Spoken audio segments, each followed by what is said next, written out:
وعلیکم السلام ورحمت الله وبرکاته. ملګری د واده طریقه ولې تاسو د خپل ملک نه لیدلې په د خپلو قریبانو په د خپلو خاندان کې او په د خپلو محلو کې په د خپل کلی کې تا د واده تر اوسه لیدلې نه دی. اوس نن د اوله ده د دې واده پوښتنه کوي. لہذا یوه خبره خو دا ده چې اوس نن سبا په ودو کې ډېر اسراف کېږي. دا سوچ حرام ناروا ناجایز دی ځکه پیسې حرامې سولې، دنیا مرداره سوله، رزق روزي مرداره سوله، ځکه پر ډولو پر سروزو پر اسراف پر دې شیانو باندې ځي.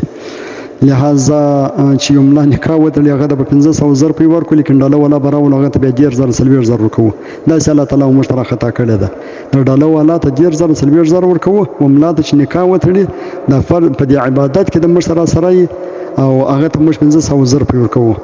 هغه خو موږ پر دې باندې د بیانونه کړي دي، مجلسونه مې کړي دي. لہذا د واده سنت طریقه دا ده چې ښه ولیمه ورکول سي، ښه ډوډۍ ورکول سي او ښه خلک په عزت باندې وخورول سي، او بیا دغه ما بعد قرار اول نکاح وکړي. د نکاح بعد مینې ولیمه ده، او د نکاح څخه مخکې بیا صدقه ده، ولیمه نه ده. سنت ولیمه چې ده هغه د نکاح څخه وروسته ده.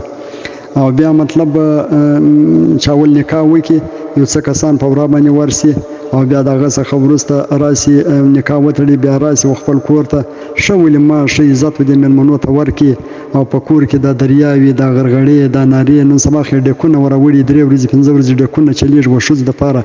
نو خو ډمان سو ګرد اکثره اوس خلک ډمان سو، نارینه ګر ډمان سو، ښځې هم ډمانې سولې. هغه ډمتوب کوي پر دا سروز باندې په اوړي راوړي، او سهار ماښام دا ډېک ولګوي تر ساره پورې. سهار نو بیا پرتې لکه بېزوګیانې نه لمونځ سته نه شی سته. دا د کور مشر مکمل په دې ګناه کې د هرې نجلۍ د هرې ښځې سره شریک دی.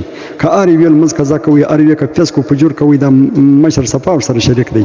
نو ځکه نن سبا بس دنیا مرداره سوله، پر دا رقم مردارو به راسره ځي، په دا رقم حالات کې به راسره ځي، پر دا رقم طریقو به راسره ځي، په دا رقم مردارو طریقو کې به راسره ځي. لکه سروز و، ډمتوب و، پر دغه رقص و، پر خمار و، پر دې باندې به راسره ځي.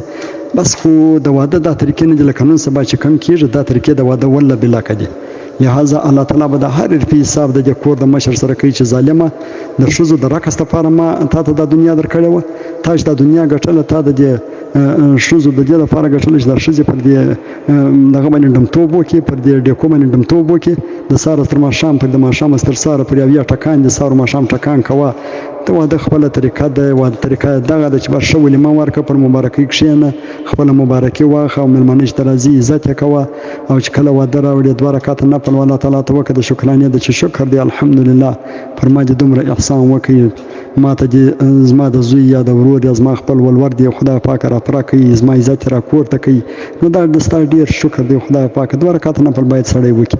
دا ډمتوب دا کیسې نه وکړي چې په ښځو باندې هم ډمتوب کوي، په خپله هم ډمتوب کوي. ولې ځکه نن سبا اکثره موږ ډمان سو، ځکه به ډمتوب خوند راکوي. بس الله تعالی دې فضل پوره کوي. کنې د واده ډېره اسانه طریقه ده، ډېره اسانه طریقه ده.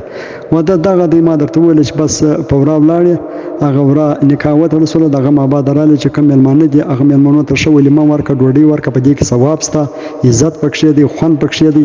چې راغلې د نکاح څخه اخوا 2 رکعته نفل وکړه، 2 رکعته نفل الله تعالی ته د شکرانې ده وکړه چې خدای پاکه شکر دی چې احسان یې راباندې وکړي. دغه ما بعد پر مبارکۍ باندې کښېنه، خپله مبارکي 2-3 ورځې خبره خلاصه ده. نن سبا خو پیسې هم ډېر ولاړې سي، او ګډې پر ډمتوب ولاړې سي، او ګډې پر اسراف ولاړې سي، او الله تعالی به په قبر کې او په ورځ د قیامت ته هر روپۍ حساب د موږ سره کوي انشاءالله تعالی. خو د یوه بله دنیا را روانه ده، قبر را روان دی، ورځ د قیامت را روانه ده، د شرمندګۍ او د ذلت ورځ را روانه ده.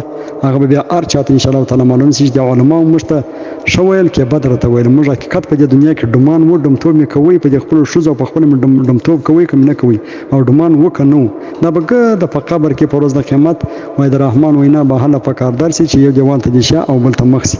د دې علماو خبرې به انشاءالله تعالی په خدای کول په قبر کې او په ورځ د قیامت بیا موږ ته په کار او په ښه راځي انشاءالله تعالی. د واده ډېره اسانه طریقه ده. واده کې چې دی هېڅ سیسټم هم نشته. د واده سنت طریقه دا ده چې ما مخکې درته ویل به دا 2-3 کارونه ورا د ورا سره راغلی، 2 رکعته نفل کړي، د شکرانې ده، او ولیمه ورکړې، ښه ډوډۍ ورکړې، عزت مېلمنو ته ورکړي. بس پر مبارکي باندې کښېنستلی، 2-3 ورځې مبارکي اخیستې، خبره خلاص. نن سبا خو وروره ډمتوب دی، کیسې دي، بدال دي، تاسو وینئ، هر یو په خپلو سترګو وینئ. بس الله تعالی مې دا رقم اسراف او دا رقم ډمتوب څه وساتي لکه دا اکثره کسان چې نن سبا ډمان سلو. والسلام.